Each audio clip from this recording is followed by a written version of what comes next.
Hello and welcome to the In Defense of the Tradition. Oh no, wait, sorry, scrap that. Welcome to Martial Geeks. But I am gonna tackle a topic that's often discussed on that channel. And it's a pretty important one, I think.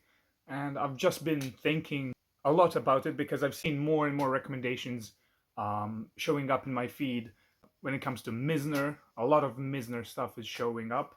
And I think this is a great opportunity to clarify some things and just discuss something that might be an interesting exercise for everybody, but primarily to people that follow Mizner and martial artists like that. And we're going to tackle this topic using reason. Yes, science! I know, it sounds smug and everything, and my goal is I genuinely want to approach this from a rational perspective. And I'm not special in any way. This can be done by anybody. So, a bunch of disclaimers. I don't want to sound like a know it all, whatever.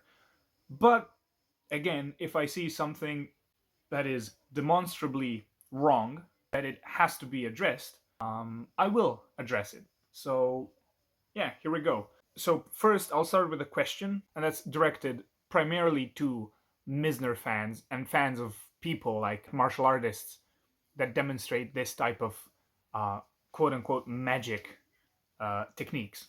Question is, why do you think that the MMA community does not approve of Mizner stuff? Why they don't find it legit? That's my question. I'm sure that I will get answers in the comment section, but I will go on as if I'm answering that question from my perspective.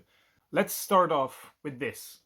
Every position that I hold is tentative, meaning that all my intellectual positions are subject to revision. I can change my mind based on good reasons to change my mind. And those good reasons are evidence, good evidence. And before we directly tackle on Mizner stuff, I want to talk about the famous quote by Carl Sagan, extraordinary claims require extraordinary evidence. That's going to be very important here.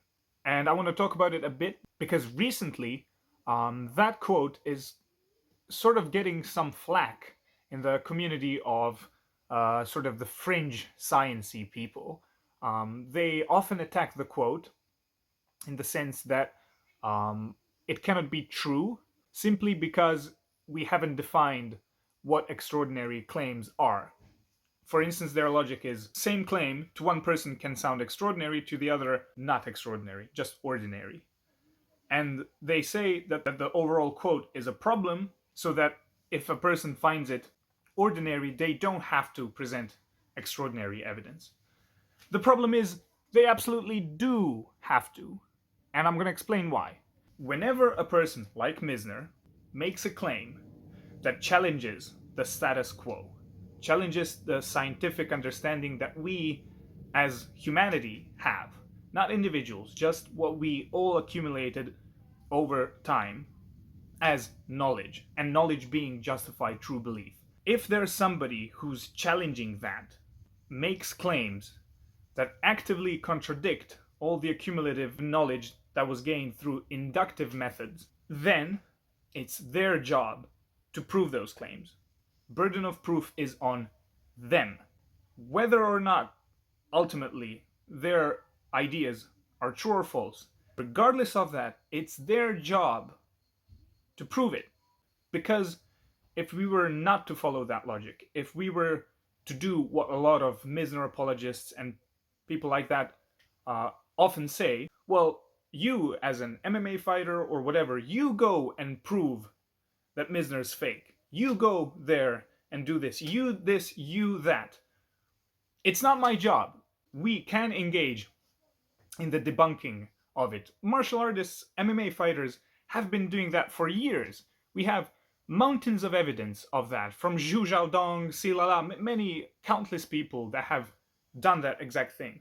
The thing is, that's just a fun exercise for them to do. It's not actually necessary for the intellectual debate that we're having. Really, it isn't. Because it's Mizner's job to prove that his stuff works.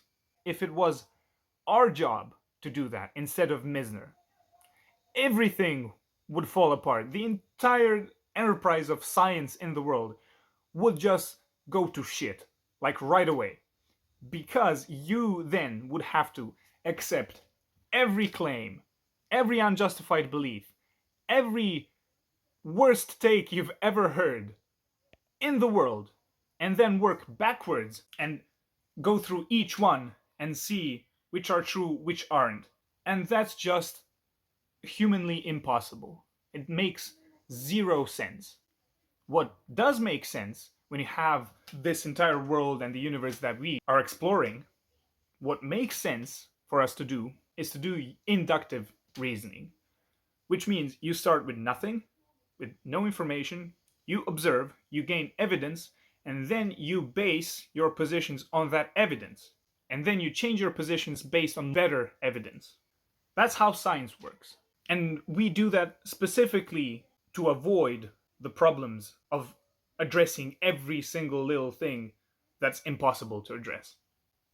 So that's why in court, when somebody makes a claim, person A killed person B, it's the job of the person making the claim, saying that the person A killed person B. It's their job to prove it. We start with innocent until proven guilty. What Mizner fans are doing is equivalent to somebody in court saying, "Will prove that he didn't kill him." Like, that is completely backwards. Why I think this is very important, to me personally as well, is because I do engage on the side of having the burden of proof. I love a lot of Aiki techniques. I think that Kotegaeshi is one of the best, most underrated and underutilized techniques of all time. And I don't get angry at people who just don't accept it, because I understand that the burden of proof is on me. I have to prove that the Kotegaeshi works. I have to do that for any type of claim that challenges the status quo. It's my job to prove it. So what I'm doing is not prove to me that Kotegaeshi doesn't work. No, what I'm doing is giving you good reason for you to believe me. And good reason in this sense should only be evidence. If I cannot support my ideas with evidence, you shouldn't believe it. Like, I have no problem with people not believing my propositions if I can't back them up. I have no trouble with that. So far, I'm building towards, almost as a thesis, I'm building towards the idea that Kotegaeshi can be really useful in MMA, but I won't make that claim that 100% Kotegaeshi is the most underrated technique in MMA until I actually have good evidence for that. Now what I'm saying, it's good for grappling, it's good for jiu-jitsu, because I've used it countless times. I've shown it on this channel. There's a jiu-jitsu competition coming up. Hopefully we will use that technique over there. But even right now, without those competitions that are coming up, there's enough evidence on my channel that this technique is useful. So whenever somebody approaches me that hasn't seen the evidence, hasn't tried it, hasn't rolled with me, and tells me, yeah, no, I don't believe that technique is good, I have no problem. It's their rational position.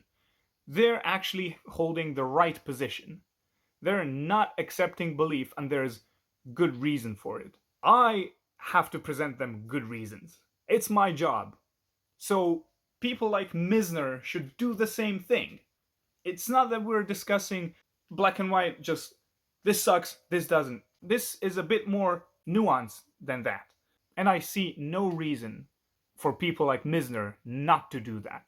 If I'm doing it with Kotegaeshi, which not many people accept as a legit thing, I have no problem with adopting the burden of proof. It's my job. And if I fail, if I truly find that, nope, this was completely wrong, it was an intellectual exercise, I wanted to see if this works, I had built my ideas, built my hypotheses, tested them, they don't work, fine. It's a tentative position, as I said in the beginning. It was a false belief, I was wrong. Poof, that's it, no problem at all. Don't get married to beliefs. Be skeptical.